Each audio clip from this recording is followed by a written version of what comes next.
All right, Stephanie. Mm-hmm. Stephanie, where are you from originally? Where do you grow up? I was born in New Jersey. I grew up here until I was like 12 years old. And then my mom remarried and she moved us out to Pennsylvania. But my family is from New Jersey. And you're back in New Jersey now. Yeah, I came back to New Jersey when I was 27. My father was dying from colon cancer. And honestly,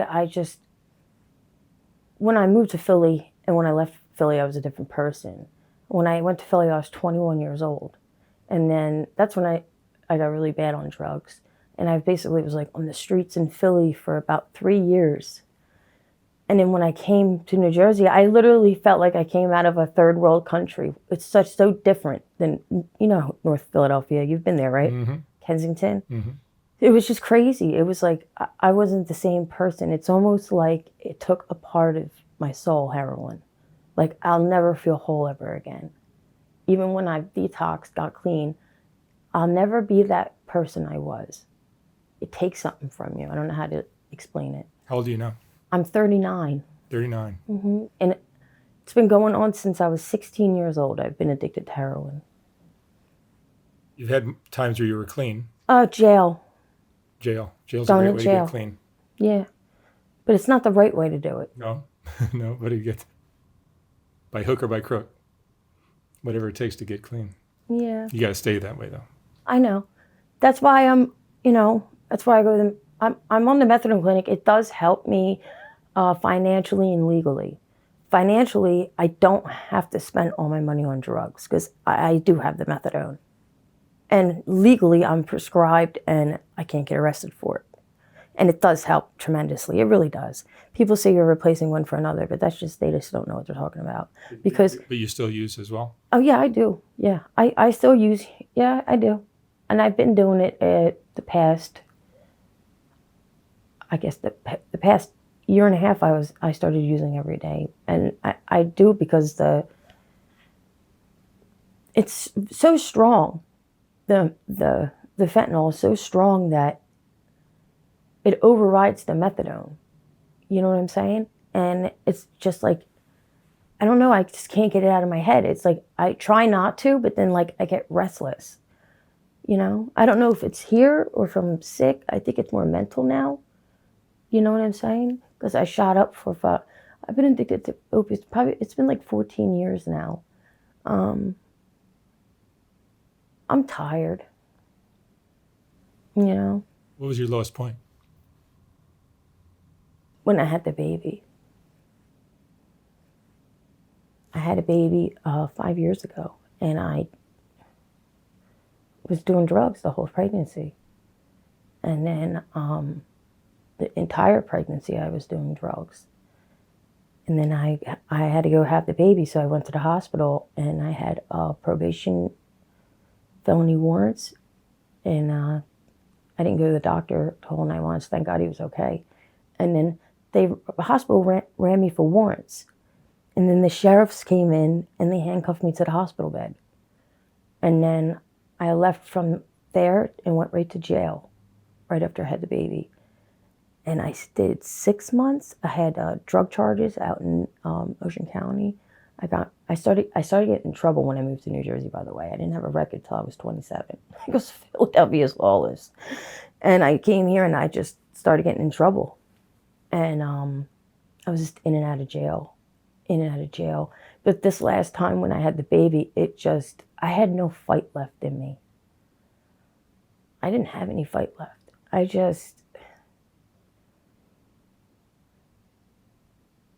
remember being so sick.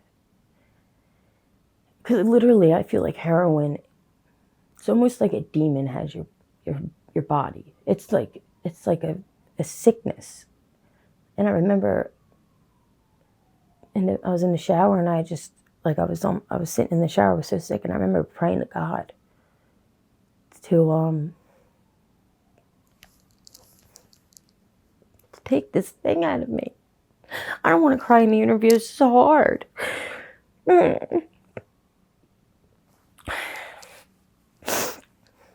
Because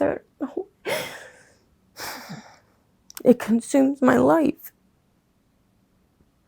It ruins my life. And it's hard. Did you lose the baby? Yeah, the baby was adopted. I didn't want any. I'm not the type to have children. I'm not motherly. I don't know why, but I don't know how to be. You know? What was your childhood like? My mom and dad, they drank, did drugs. You know how parties were in the 90s. I was raised around that. My dad, he sold meth when I was really young, but my parents, my mom would leave for days. He would pass out drunk, and she would steal money out of his pocket or steal the rent money, and then she would be gone for like the whole weekend. And she would come home, and then my dad used to beat my mom, and I think I was like 6, 7, and he used to hit her. It was bad. The cops would get called. He got arrested a bunch of times, and I was just partying, drugs. It was just something that I was raised around. I didn't realize when I was that young that it's not normal. And then I got older. When I was like 10, they split up, and then I stayed with my father until I was 12, and then my mom called DHS on him because he wasn't watching me, because I was a bad kid. I was getting into trouble. I was 12 years old. Even kids back in the day, we were different. We were bad kids back then. And I started doing drugs and experimenting and drinking when I was 12 years old. And I think when I was, I went to go live with my mom when I was 13 because diapers got involved, and then I moved to Pennsylvania. And that's the only time in my childhood that was normal, was when my mom married my stepfather. He was a good man, you know what I mean?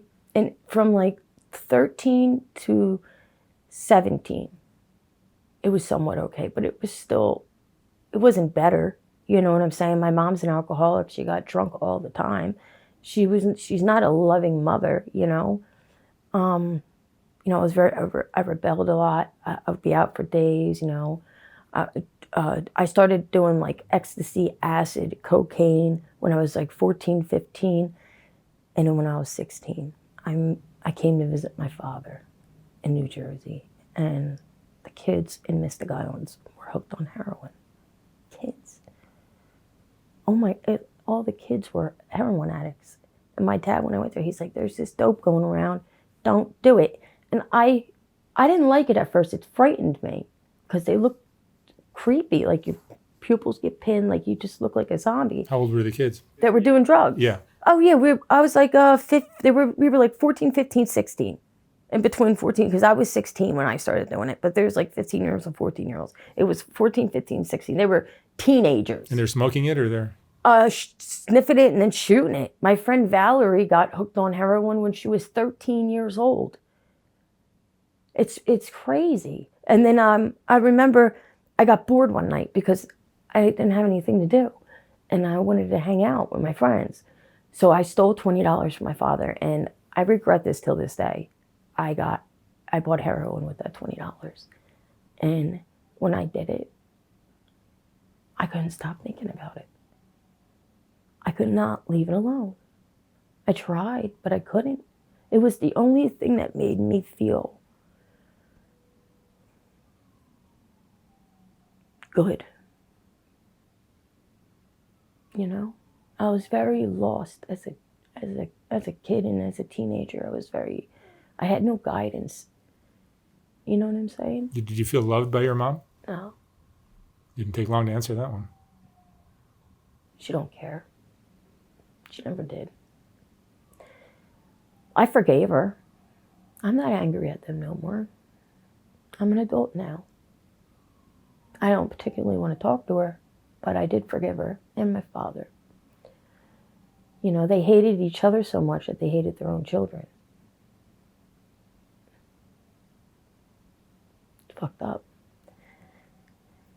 And then, by 16, I started using heroin. And then I got off of it when I was 19. I got pregnant. And I did get clean for them 2 years. And I had my baby, my daughter at 17. And I didn't do drugs with her. Her father was mentally abusive and physically abusive. He was just rotten to me. When I got pregnant, he just wanted nothing to do with me. And it broke my heart. That hurt. And then that's when I started doing heroin again, and then that's when it happened. That's when it took over me. That's when that was the only thing I cared about. I just didn't want to think about anything. I just wanted to block everything out. And now that your heroin is fentanyl, Yeah, no. that makes it even harder to quit. Yeah. It's hard. And my sister, I'll talk a little bit about my siblings. You want me to? Sure. My sister was 12 years old. She robbed a house with guns, and she I don't know, she got in trouble for it though in Pennsylvania. She got sent away. She got arrested at 12, got sent away at 13. She got out at 16, and then my dad's girlfriend got knocked up at this is a crazy story. My dad's girlfriend got pregnant by the guy at the tattoo parlor. What I did, she did the same thing when she got pregnant. She hid it. She didn't tell no one. So then she had the baby, and then DHS got involved because my mom got divorced from my stepdad, and she went crazy. She started smoking crack, partying, even partying with me. My parents do drugs with me and party with me. And she lost it after the divorce. And then she abandoned my sister at a hotel, my sister Samantha. And then I went and picked her up, and I brought her to my dad's. And then my dad was okay for a while, but then he got all fucked up on OxyContin. He was a drug addict. And when she got pregnant, I'll go back to that. When she got pregnant, same thing happened. DHS got involved, and they started going to the house, and they said, either she goes or the kids go. And he chose his girlfriend and said, take the kids. This is true. And they were put in foster care. And then she got out at 18. But when she got out, I was a mess. I was in no state to try to help anybody. And then she got all fucked up. And all four of us have had a rough life. All we have is each other. Like, we don't.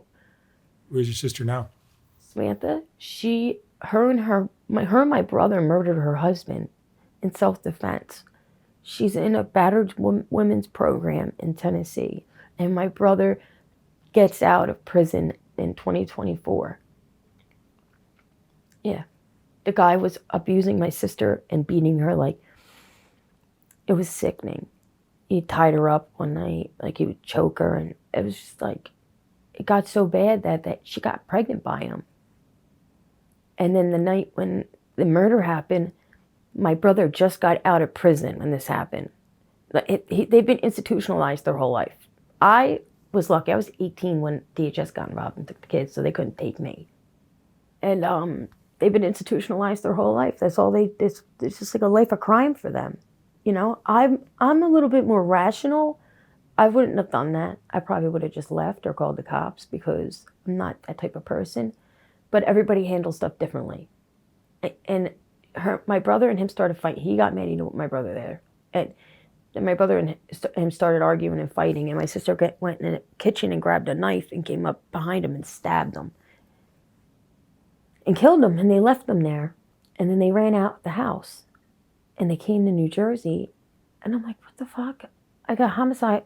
My cousin called me asking, going, where's your brother and sister? And I said, I don't know why. Well, they murdered her husband. And I'm like, what?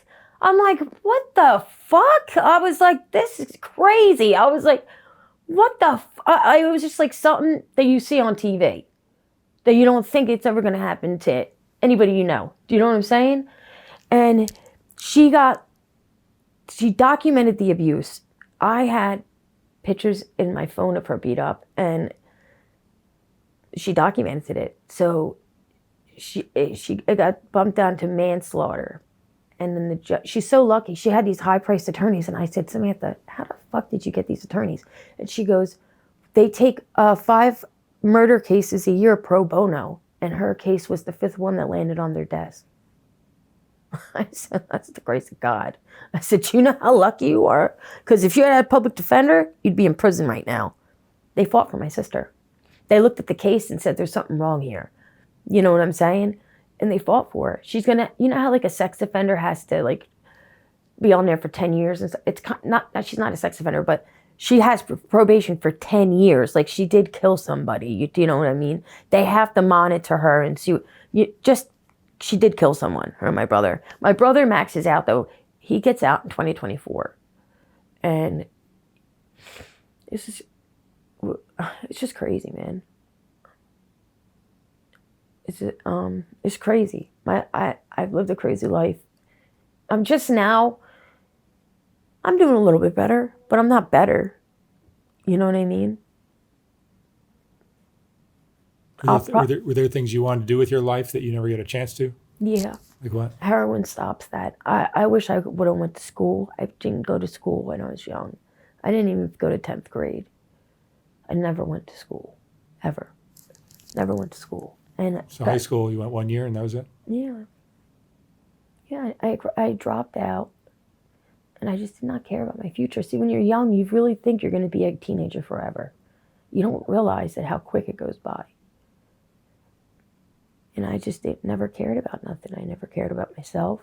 I just didn't care. I didn't want to care because I didn't want to get hurt. So I try not to care, you know? What's your biggest regret?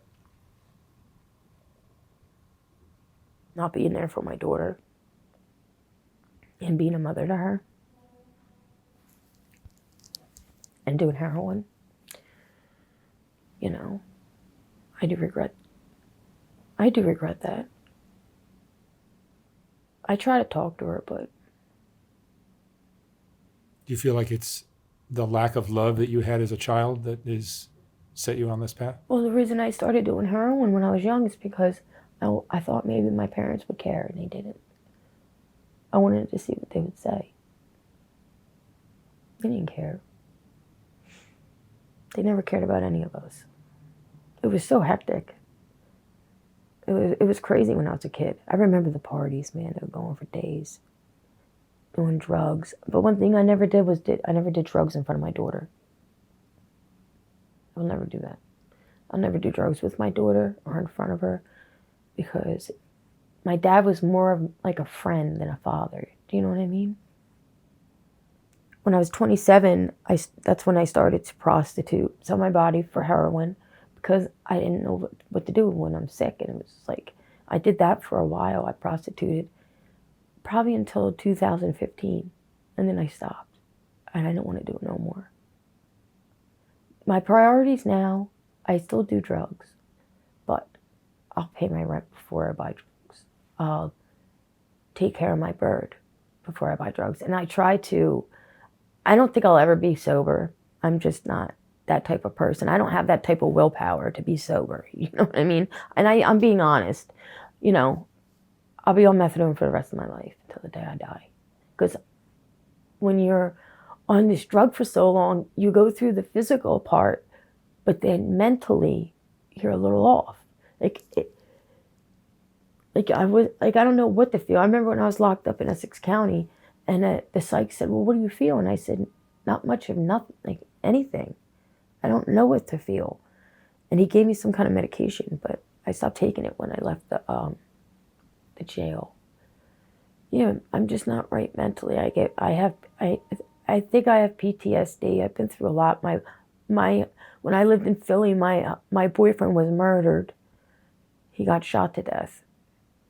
And it hurt. It hurt me bad. He's all I knew out there, you know? He was my best friend. And he got murdered, and that hurt so bad. That's when I just didn't care. That's when I was just like, fuck it. And I just started running the streets, doing drugs, prostituting, just not caring about anything. But there was always a part of me that didn't want to do that. But when I did, I forgot to say this. Not many people say this, but I did heroin before I knew what a Percocet was. I didn't know what pills were. I did heroin before I knew what a goddamn oxy was, anything.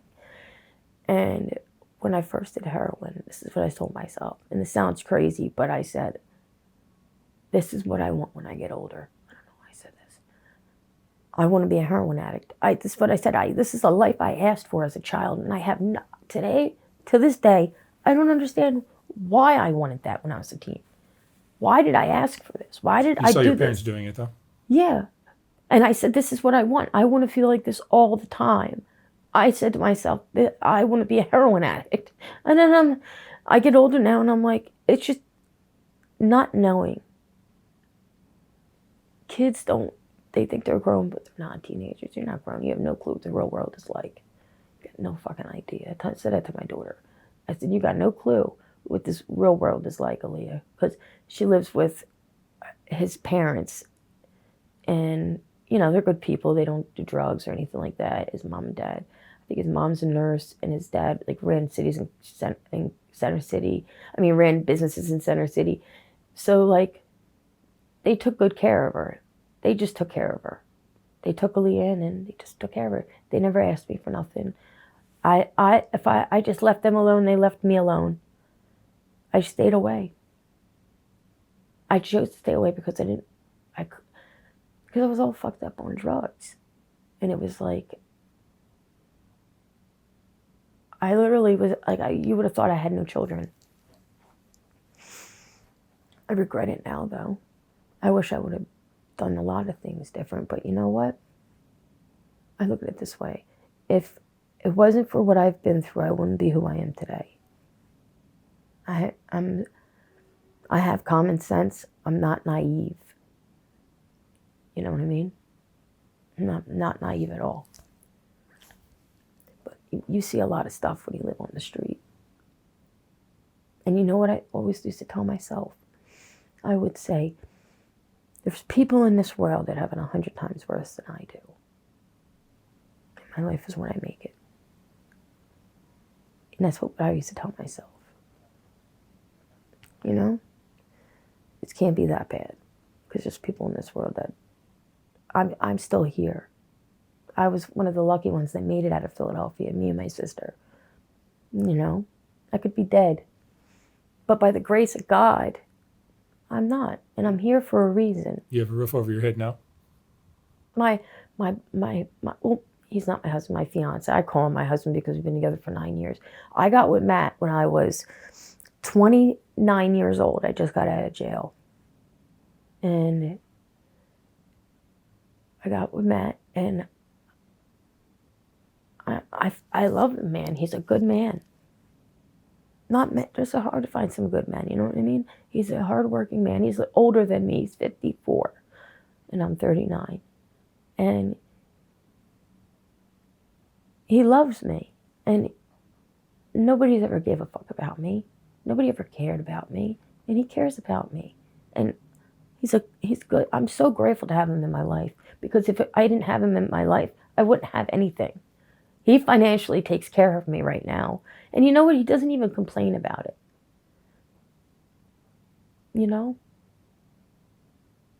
What's your biggest fear now? Losing him.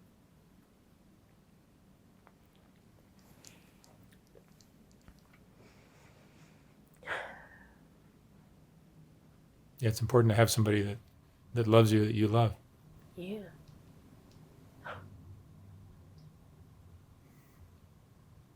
I don't want to talk about this stuff. I'm sorry. I usually just keep it in. Your parents, where are they now? My mom is in West Creek. I don't talk to her. She's an alcoholic. My dad is dead. He's dead. He died. He died 12 years ago from cancer. You have 3 siblings. Yeah, my sister Sarah Samantha and Peter. My sister Sarah, she lives in Philly. She's actually doing good. She's completely sober, but she didn't do it like I did. You know what I mean? How many of you were using drugs? All of us were our heroin addicts. At one point? All four of us, yeah. All four of us are heroin addicts. Well, yeah. My sister's clean. My sister Samantha, she's still battling with the stuff. You know, she's taking subs or whatever the hell she's doing, but she's still doing it. You know what I mean? If she could right now, if she wasn't in that program, she'd probably be doing heroin still too. You know, all four of us are heroin addicts. And I grew up on the street. I grew up with no guidance, no nothing, and it was just like a free-for-all for me. And it fucks you up in the head after a while, you know? I don't have any social skills. I don't have any friends. I don't ever leave my apartment, and I don't want friends. I don't want to be around anybody. I hate it. I don't even want to look at anybody. I just can't stand people anymore. You're a nice person, though. I like you. But some people, it's just like you can't, I don't trust anyone. You know? I have my birds. I love my birds. Matt got me my birds. They're my babies. I felt bad for him because... What kind of birds? I have a sun conure and I have a little white budgie. And I got him because I told you I've been in jail. And I felt bad. They were locked in a cage. And I said, I'm going to change this little guy's life. I said, I want to take him home. And Matt bought me the bird. It was like $800. And he said, you got to take care of this stuff. This is a parrot you're getting. I said, I'm going to do it. I want to take care of him. And I did. I trained him. My one sister goes, how did you train a parrot? I said, that's just ignorance. If they didn't look it up, parrots are one of the most intelligent animals. They're as smart as a dolphin or a great ape. Parrots are very intelligent. So that makes them very easy to train. You would think he's so animated, like they're little cartoon characters. Yeah, he talks, he argues when he comes on car rides with him. I take him to his grocery store. He sits on the steering wheel when Matt's driving. And you know what he did teach me though? Patience. You gotta have patience when you deal with them. You know, because it's like a 4-year-old child that flies and poops and squawks because of how smart they are. And so it's like every morning's a routine. But they taught me to be patient because I was never patient before. And it's like a form of therapy for me in a way. I love my birds so much. They mean everything to me.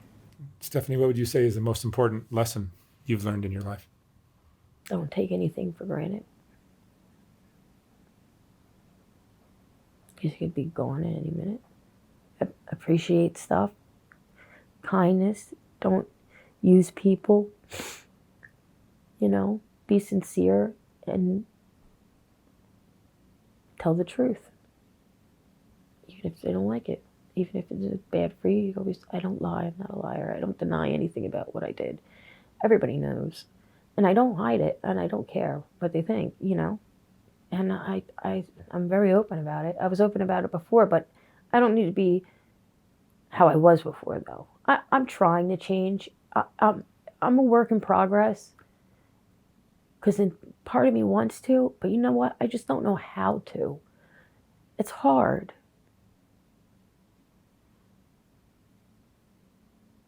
I remember when I was pregnant, I was prostituting, and I got raped. That's the only time I ever had anything happen to me. I was 7 months pregnant, prostituting. And I got raped. And then afterwards, he said, I saved my own life because I didn't fight back. And I'll never forget that night. Stephanie, thank you so much for sharing your story. All right, we're good? We're good. All right. Thank you, darling. You're welcome.